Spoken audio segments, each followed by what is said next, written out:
جب ایسے معاملات میں مشورہ کر لے اور پھر جب آپ پختہ ارادہ کر لے آپ معاملے کے متعلق کسی نتیجے پر پہنچ جائے تو مشورے کے ذریعے کوئی بات طے ہو جائے تو پھر اللہ پر بھروسہ کرتے ہوئے اس معاملے پر عمل پیرا ہو جائے، اس کو تسلیم کر دیں، اس کو پائے تکمیل تک پہنچا دیں، اس کو پائے تکمیل تک پہنچا دیں۔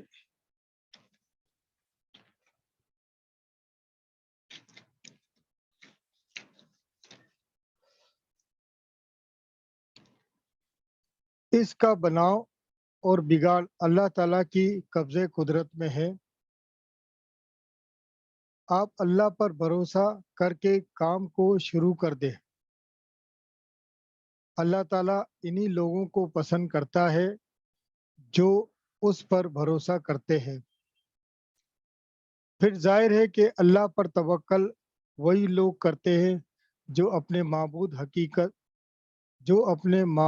حقیقی کو پہچانتے ہیں۔ اللہ تعالیٰ تمہاری مدد فرمائے گا۔ اللہ تعالیٰ نیکی کے کاموں میں مدد کرتا ہے، اللہ کے سوا تمہاری کون مدد کرے گا؟ جن کے دل نور ایمان سے منور ہے وہ اللہ ہی پر بھروسہ کرتے ہیں، وہ ادھر ادھر اندھیرے میں ٹکر نہیں مارتے، غیر اللہ کے دروازے پر نہیں جاتے، بلکہ فقط ذات وحدہ لا شریک پر بھروسہ کرتے ہوئے اپنے معاملات اسی کے سپرد کر دیتے ہیں۔ انسان کی سخاوت اور بھلائی اس کے نیک بختی کی علامت یہ ہے کہ وہ اللہ تعالیٰ سے خیر و بھلائی مانگے، اس کے آگے دست سوال دراز کرے اور اس کی بارگاہ کبریائی میں اپنی عرض مناجات پیش کرے اور پھر اپنی تقدیر اور قسمت پر ہر صورت میں راضی رہے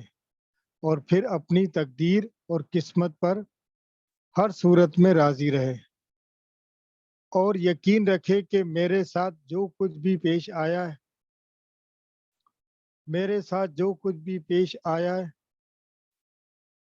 یا جو کچھ بھی پیش آنے والا ہے وہ سب اللہ کے حکم فیصلے کے مطابق ہے جو اس نے میرے مقدر میں لکھ دیا ہے اور جو ہر اعتبار سے میرے لیے بہتر ہے۔ انسان کو چاہیے کہ وہ ہر لمحے اپنی بھلائی اور اپنی بہتری کے لیے اللہ کی طرف متوجہ ہو اور اس سے ہمیشہ خیر کا طلبگار رہے۔ ابن آدم کو چاہیے کہ وہ ہمیشہ خیر کا طلبگار رہے اور ہر صورت میں قدرت الہی پر راضی رہے۔ تو اس سے یہ وہم پیدا ہو سکتا ہے کہ گناہ کے علاوہ اور خلاف شریعت امور کے ارتکاب ہونے کی صورت میں بھی اس کی قسمت کا لکھا سمجھ کر اس پر راضی اور مطمئن ہو جانا چاہیے۔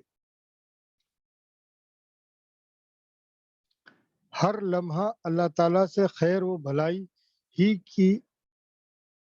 بھلائی کا طلب رہے تاکہ وہ پاک ذات اس کو صرف خیر اور بھلائی کی راہ پر لے جائے اور اس کو صرف پسندیدہ امور اختیار کرنے کی توفیق عطا فرمائے اور برائی کی راہ اور خلاف شریعت امور سے اس کی حفاظت کرتا رہے۔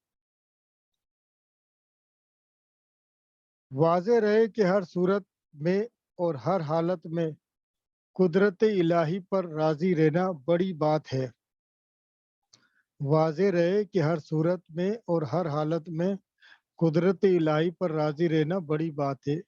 یہ بات بھی بتانا ضروری ہے کہ قدرت الہی پر راضی ہونے پر وہ اپنی تقدیر قسمت کے خلاف ناراضگی غضبناکی کو ترک کرتا ہے۔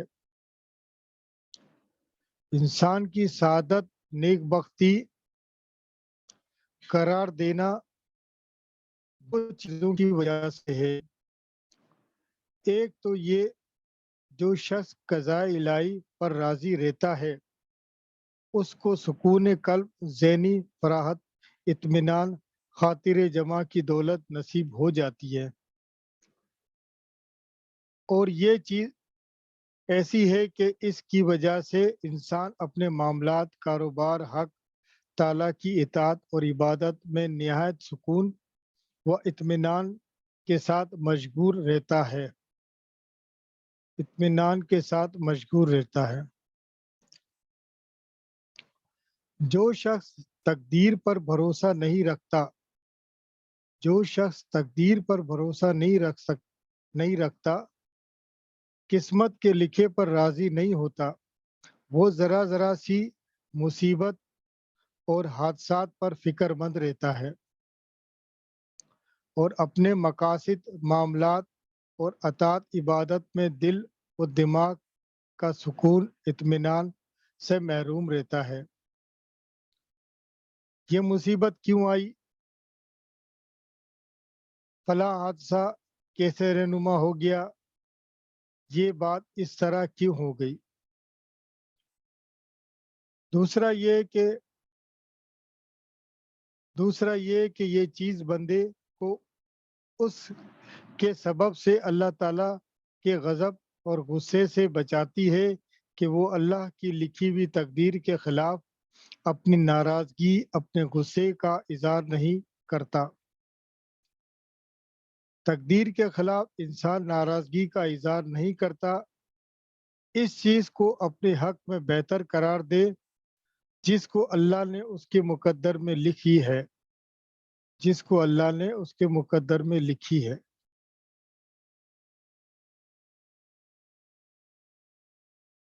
اور نہیں لکھی ہے، اور جو چیز اللہ نے اس کے مقدر میں لکھ دی ہے وہ یقینی طور پر اس چیز سے بہتر ہے جس کا اچھا اور برا ہونا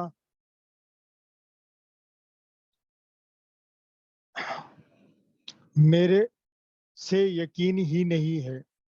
اچھا یا برا ہونا سرے سے یقین ہی نہیں ہے، جس کا اچھا اور برا ہونا سرے سے یقین ہی نہ ہو، یہ سب اللہ کو پتہ ہے۔ استخارہ یعنی اللہ تعالیٰ سے خیر اور بھلائی کی طلب کرنے کی حقیقت یہ ہے کہ وہ اپنے تمام معاملات اور تمام امور میں اللہ تعالیٰ سے بہتری اور اچھائی کی طلب کی جائے، بلکہ یہ یقین اور اعتقاد رکھے کہ انسان یہ جانتا ہی نہیں کہ اس کے حق میں کون سی چیز بہتر ہے اور کون سی چیز بری ہے۔ یہ صرف اللہ ہی ہے جو اپنے بندوں کے حق میں اچھی اور بری چیز کو جانتا ہے۔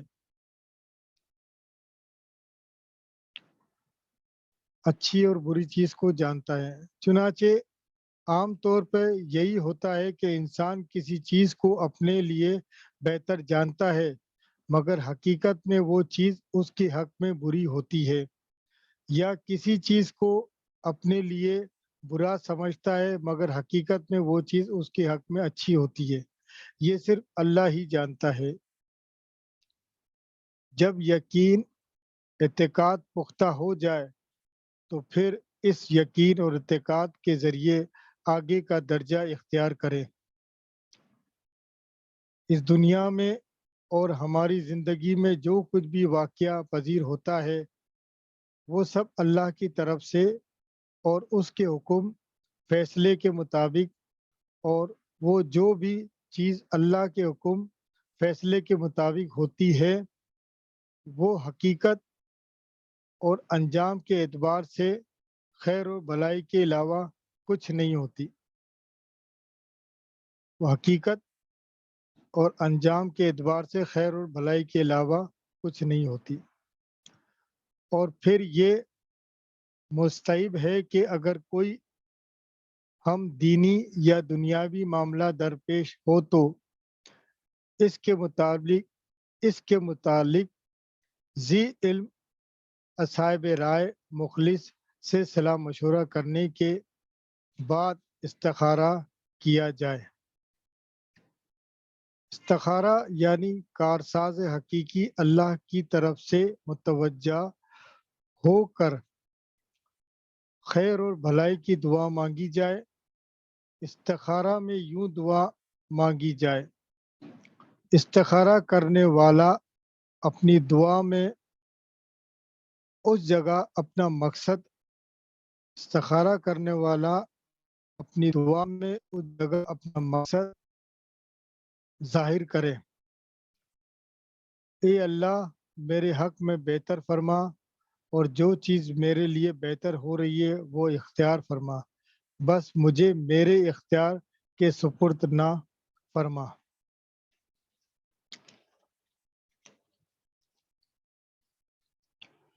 استخارہ کا کامل طریقہ یہ ہے کہ پہلے 2 رکعت نماز پڑھیں، پھر استخارہ کی دعائیں پڑھیں جو مسنون حدیث میں موجود ہے۔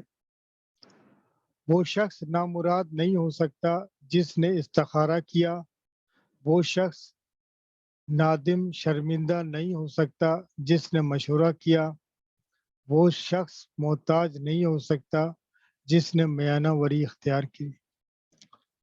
جس چیز کو یہ 4 چیزیں حاصل ہو گئی وہ 4 چیزوں سے محروم نہیں ہو سکتا۔ جس شخص کو شکر گزاری کا مرتبہ حاصل ہو، جس شخص کو توبہ کی توفیق نصیب ہو، وہ قبولیت سے محروم نہیں رہے گا۔ جس شخص نے استخارہ کا راستہ اختیار کیا وہ بہتری اور بھلائی سے محروم نہیں رہے گا۔ جس شخص کے مشورے حاصل کیا وہ صحیح بات تک پہنچ جانے سے محروم نہیں رہے گا۔ سر میں اسی پہ اپنی بات کو ختم کرتا ہوں، اور سر آخر میں چھوٹی سی ایک بات بھی کر دوں کہ علم کی بڑی اہمیت ہے۔ علم انسان کو بڑی اہمیت دیتا ہے۔ علم طے کرتا ہے کہ کیا کہنا ہے، مہارت طے کرتی ہے کہ کسے کہنا ہے، طرز عمل طے کرتا ہے کہ کس قدر کہنا ہے، اور دانش مندی طے کرتی ہے کہ کہنا بھی ہے یا نہیں کہنا ہے۔ سر میں اسی پہ اپنی بات ختم کرتا ہوں۔ آخر دعوانا ان الحمدللہ رب العالمین۔ علم کی بڑی اہمیت ہے ماشاءاللہ سے۔ علم ہی دو انسانوں کے درمیان فرق کو واضح کرتا ہے۔ یہ تھے ایوب بھائی جو استخارہ کے اوپر اپنی مکمل طریقہ بتلا رہے تھے۔ دراصل استخارہ اللہ سے مشورے کو کہتے ہیں، ایوب بھائی نے واضح کر دیا۔ اور استخارہ وہی کرے جس کو ضرورت ہے، کوئی دوسرا تیسرا چوتھا شخص استخارہ نہیں کر سکتا۔ ہمارا استخارہ اللہ اور بندے کے درمیان مشورے کا نام ہے۔ ہم ایوب بھائی کے مشکور ہیں کہ ایوب بھائی اپنے لیے صدقہ جاریہ کا سبب بنا رہے ہیں، علم کو پھیلا کر کے۔ اس نصیحت کو ہم اور آپ گرہ باندھ لیں کہ علم انسان کے درمیان، دو انسان کے درمیان فرق کرنے کا نام ہے۔ ہم اور آپ علم حاصل کرتے رہیں، مکمل ویڈیو دیکھیے آپ، تاکہ ہم کو سمجھ میں آئے کہ دراصل استخارہ کیا ہے، رب سے راضی کب رہا جاتا ہے، استخارہ کب کرنا چاہیے۔ جب آپ مکمل ویڈیو دیکھیں گے تو پتہ چلے گا کہ استخارہ دراصل کب کرنا چاہیے۔ اپنے اعمال پر بھرپور توجہ دیجیے۔ اسلم پرویز اور ایوب بھائی کو اجازت دیجیے۔ السلام علیکم۔ وعلیکم السلام۔